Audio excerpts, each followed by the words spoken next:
And here's how we actually set up the system now. So as you know from my previous videos, a Meru wireless LAN is composed of controllers that are connected over a backend cloud to, this is a wired cloud, to access points. And then somewhere in the network, managing multiple controllers is a server appliance. And this server appliance happens to have an application. It's actually a box where you can start stacking multiple applications as a part of sort of Meru's core evolution towards trying to provide additional value-added software services. One such application happened to be the EasyRF Network Manager that we talk about in a companion video. Today, I'm going to talk about another core software application, which is the EasyRF Wellness Manager, and the underlying technology that causes or that enables the EasyRF Wellness Manager to monitor what we call wireless or network wellness. It is not just reacting to problems, it is actually looking at the health of the system or the wellness of the system and reporting on that on a continuous basis. And here's how we do it. So I'm going to draw one other access point, specifically so, for a reason. Now, let's assume that this controller has been configured with multiple SSIDs, and therefore these SSIDs get propagated to all the access points, and they're all serving clients, right? So they're all on the same channel. Recall, that's core part of Meru's architecture. They all form one large cell from a client's perspective. That's the core wireless LAN virtualization architecture. And they're all serving clients. So let's do that. Now, what we want is to try to figure out whether these clients are active or passive, whether these clients exist or not.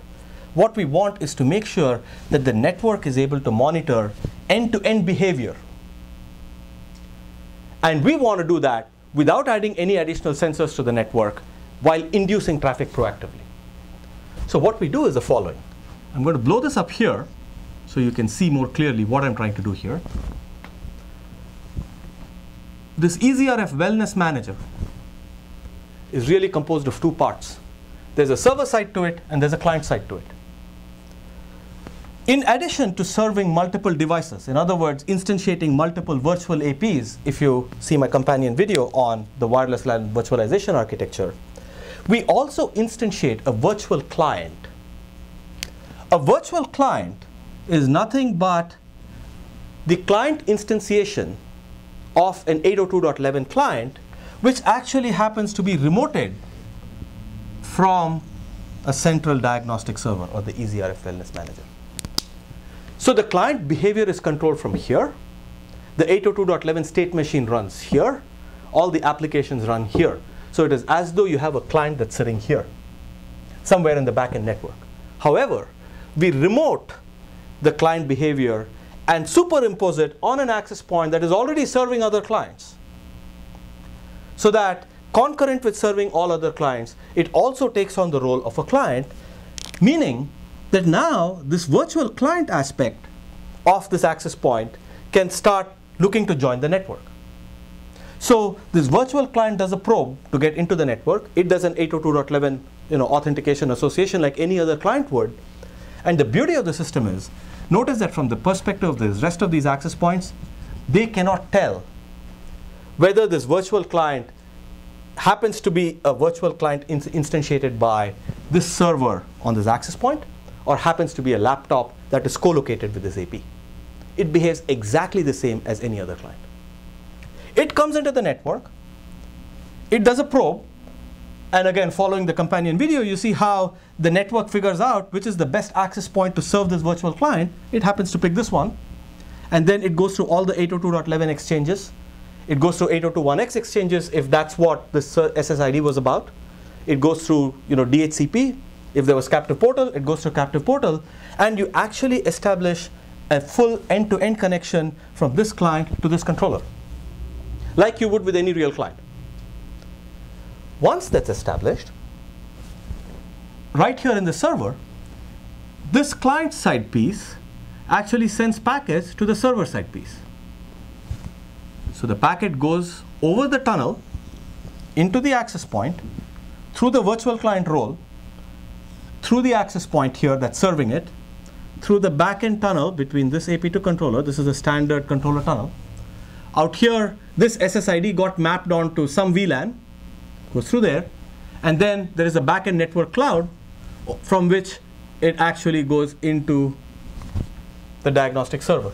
So notice that this packet took an entire round-trip tour that subsumes not just the wireless LAN, but also the wired network. Now, this is done for every SSID, on every wireless interface, round the clock.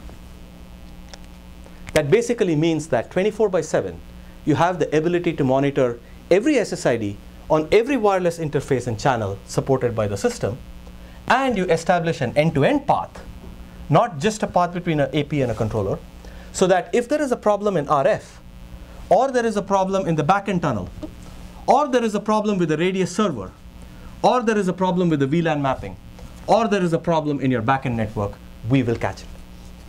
And we catch it proactively whether or not a client exists.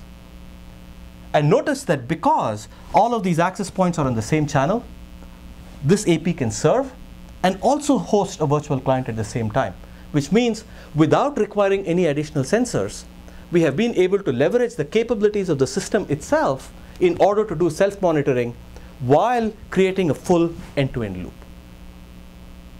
That's the core value of the wireless wellness through this proactive diagnostic architecture. And again, notice what it does is it provides 24/7 monitoring, therefore you get repeatability. You don't need to do a truck roll because this is all remotely controlled. If it turned out that all of these sweeps went well, then you get a health report that says all's well. If it turns out that there was a problem, then you get a notification. So you get wellness reports as well as notifications. So notice that we reduced the cost by eliminating the truck roll. We reduced, or we created repeatability by essentially doing this 24/7. And we converted this from a passive to an active system because we are actively inducing traffic. This is the core part of the architecture. Now there are two additional things that are really important. You might say, all well and good, but how do I know my application works well? So the second key part of this architecture is that the server and client, the application that's run, is not just any application. It's not just a customized Meru app. The framework allows you to run any application.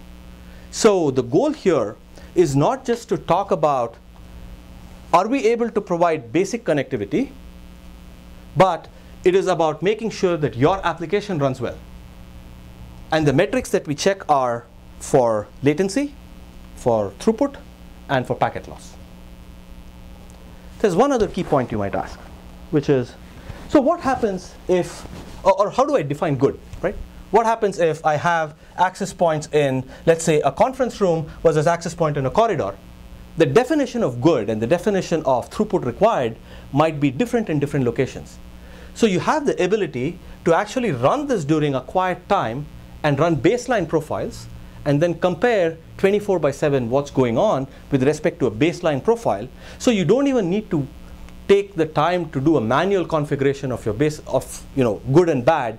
You can simply run the system during a quiet time, figure out a baseline profile or a set of baseline profiles and any combination thereof, and then use that as the metric in order to determine what is good and what is bad for your applications without requiring any additional devices. Thank you.